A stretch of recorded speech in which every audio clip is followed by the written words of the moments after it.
Hello students, start करते हैं chapter 7 triangle. सबसे पहले हम इस चैप्टर की इंट्रोडक्शन के बारे में देख लेते हैं कि इंट्रोडक्शन क्या है इसके बारे में।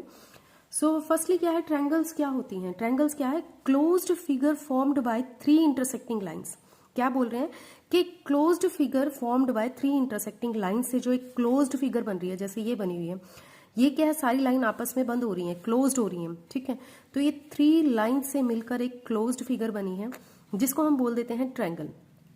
अब इस ट्रायंगल की क्या है, 3 साइड्स हैं, ए बी, बी सी, सी ए, ये 3 साइड्स होगी। एंड इस ट्रायंगल में क्या है, 3 एंगल्स हैं, ये वाला एंगल, ये वाला एंगल और ये वाला एंगल, ये 3 एंगल्स हैं इसके, ठीक है। तो ये तो होगी हमारी ट्रायंगल के बारे में। अब इसमें देख लेते हैं कॉन्ग्रेंस, क्योंकि ये चैप्टर बेस्ड है बेसिकली कॉन्ग्रेंस के ऊपर, ठीक है, कॉन्ग्रेंस ऑफ ट्रायंगल के ऊपर। सो फर्स्टली हम देख लेते हैं कि कॉन्ग्रेंस होता क्या है।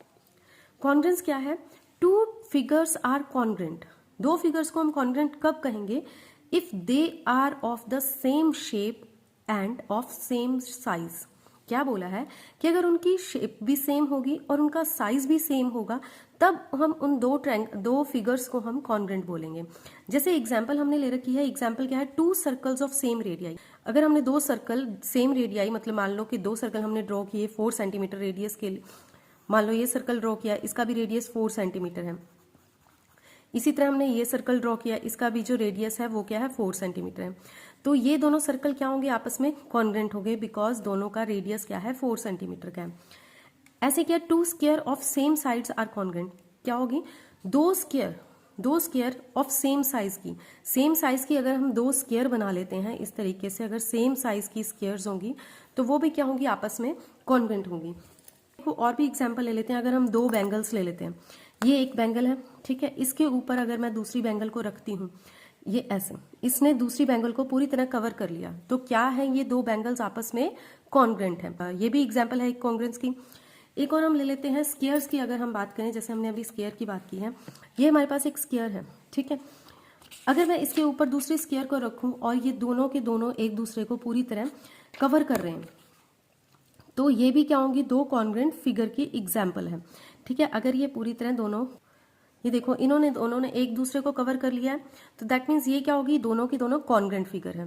क्लियर है। ऐसे ही आप 2 नोटबुक ऑफ सेम साइज ले सकते हैं, जिनका क्या हो, सेम शेप सेम साइज हो, वो भी क्या होंगी, कॉन्ग्रेंट फिगर होंगी। अब हम आ जाते हैं कॉन्ग्रेंस ऑफ ट्रायंगल के बारे में पढ़ेंगे, ठीक है। कॉन्ग्रेंस ऑफ ट्रायंगल के बारे में पढ़ते हैं। 2 triangles are congruent if the side and angles of one triangle are equal to the corresponding sides and angles of the other triangle। क्या बोला है कि 2 ट्रायंगल्स तभी कॉन्ग्रेंट होगी जब एक ट्रायंगल की सारी साइड दूसरी ट्रायंगल की सारी साइड के इक्वल होंगी, एंड क्या है, एंगल्स भी दोनों ट्रायंगल्स के इक्वल होने चाहिए, तभी उन 2 ट्रायंगल्स को हम कॉन्ग्रेंट मानेंगे। जैसे अगर हम यहाँ पे एग्जाम्पल ले रहे हैं, ये देखिए, ये 2 ट्रायंगल्स लिए हैं हमने, A B C and P Q R, ये 2 ट्रायंगल्स लिए हैं, ठीक है। अब इन 2 ट्रायंगल्स में क्या है, देखो, ये वाला angle A angle P angle के इक्वल है, बी एंगल क्यू एंगल के इक्वल है, सी एंगल किसके हैं, आर एंगल के इक्वल है। इसी तरह क्या है, हमारी ये साइड्स भी A B equals to P Q है, B C equals to Q R के है, और ए सी इक्वल्स टू किसके है, हमारी पी आर के, ठीक है। ये जो हमने लाइंस लगाई हैं, इनसे रिप्रेजेंट करते हैं कि ये सिंगल लाइन वाली के इक्वल होगी, डबल लाइन से रिप्रेजेंट करें कि ये 2 आपस में इक्वल है, ट्रिपल जो हमने लगाए हैं मार्किंग, ये ट्रिपल मार्किंग शो करती है कि ये वाली आपस में इक्वल है। ऐसे ही एंगल्स की हमने मार्किंग कर रखी है कि कौन सा एंगल किसके इक्वल है, ये हमें क्लियरली दिख जाता है कि सिंगल मार्किंग वाला एंगल है वो सिंगल मार्किंग वाले एंगल से इक्वल में आएगा, ठीक है। तो ये तो हो गया पैटर्न कि कैसे हम इनको मार्किंग करते हैं इक्वल रिप्रेजेंटेशन करने के लिए। सेकेंडली क्या आ गया, अगर ये कॉन्ग्रेंट है, if triangle P Q R is congruent to triangle A B C, अगर ये वाले ट्रायंगल इस वाली ट्रायंगल के कॉन्ग्रेंट्स है, तो उसको लिखने का मेथड भी तो है, उसको हमने कैसे लिखना है, we write it as triangle P Q R congruent to triangle A B C. अब ये जो साइन है, ये भी बहुत ध्यान से आपने लिखना है, बहुत ध्यान से, ठीक है। कई बार आप क्या करते हो, ट्रायंगल का साइन उल्टा बना देते हो ऐसे, तो वो क्या हो जाएगा, गलत हो जाएगा, ठीक है। सारा क्वेश्चन आपने किया है सही, बट आपने जो कॉन्ग्रेंट का साइन है वो गलत कर दिया, तो आपके पूरे क्वेश्चन पे क्रॉस लग जाएगा, ठीक है। तो इसलिए कॉन्ग्रेंट का साइन भी आपका सही होना चाहिए। सेकेंडली, लिखने का मेथड है वो भी आपका क्लियर होना चाहिए, सही होना चाहिए, कि जो आपने लिखा है उससे रिप्रेजेंटेशन सही होनी चाहिए। जैसे यहाँ पे क्या, यहाँ पे पहले P लिखा हुआ है और इस तरफ क्या है A, इसका मतलब क्या है कि P A के इक्वल है। जैसे P यहाँ पे A के इक्वल है, ठीक है। ऐसे ही क्या है, Q B के इक्वल है, यहाँ पे रिप्रेजेंट हो रहा है कि B जो है वो Q के इक्वल है, ये दोनों आपस में इक्वल है, ठीक है। डबल लाइनिंग से रिप्रेजेंटेशन हो रखी है इनकी। ऐसे जो R है, R किसके है, C के इक्वल है, यहाँ पे ऐसे ही है, R और C इक्वल है। जो इनकी रिप्रेजेंटेशन है वही आपको बता रही है कि कौन सी किसके साथ किसके इक्वल है। ऐसे यहाँ पे देखो PQ लाइन जो है, PQ लाइन इससे क्या रिप्रेजेंट करिए कि AB के इक्वल है, PQ AB के इक्वल है, क्लियर है। ऐसे QR जो लाइन है वो BC के इक्वल है, QR BC के इक्वल है। ऐसे ही अगर हम इसको RP किसके इक्वल है, CA के, RP CA के इक्वल है, ठीक है। जो लिखा हुआ है वो रिप्रेजेंट भी कर रहा है, सही रिप्रेजेंट कर रहा है कि ये वाली साइड इसके इक्वल है, ये वाली इसके इक्वल है और ये वाली साइड इसके इक्वल है। ऐसे ही एंगल की रिप्रेजेंटेशन इस लिखे हुए से हमें क्लियर हो रही है। अगर आप इसको गलत तरीके से लिख देते हैं, जैसे हमने ये नीचे लिख रखा है, but it will not be correct to write it, इस तरीके से हम इसको नहीं लिख सकते। जैसे क्या है, QRP कॉन्ग्रेंट टू ABC। अब यहाँ पे लिखा है आपने Q कह रहा है कि Q किसके इक्वल है, A के। क्या Q A के इक्वल है, नहीं है।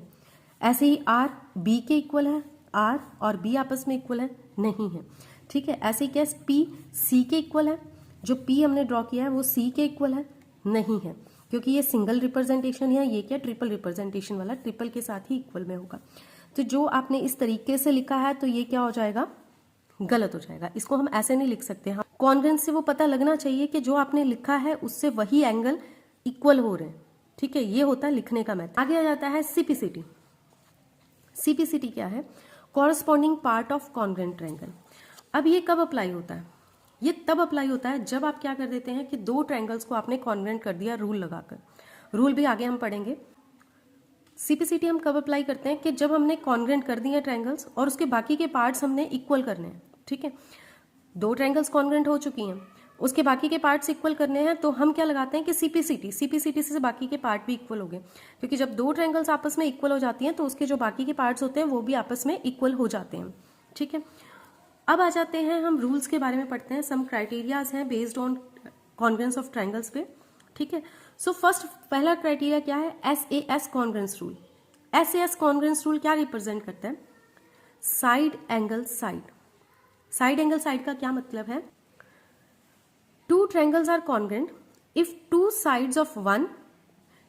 sides and including angles of one triangle are equal to the two sides and including angles of the other triangle। क्या बोला उन्होंने कि two sides and including angle of one triangle is equals to the two sides and including angle का मतलब है कि दोनों side के बीच में वो एंगल आना चाहिए। जैसे ये साइड है और इनके बीच का एंगल है, जैसे अगर हम ऐसे करते हैं तो ये एंगल होना चाहिए, ठीक है। तब हम SAS रूल अप्लाई करते हैं।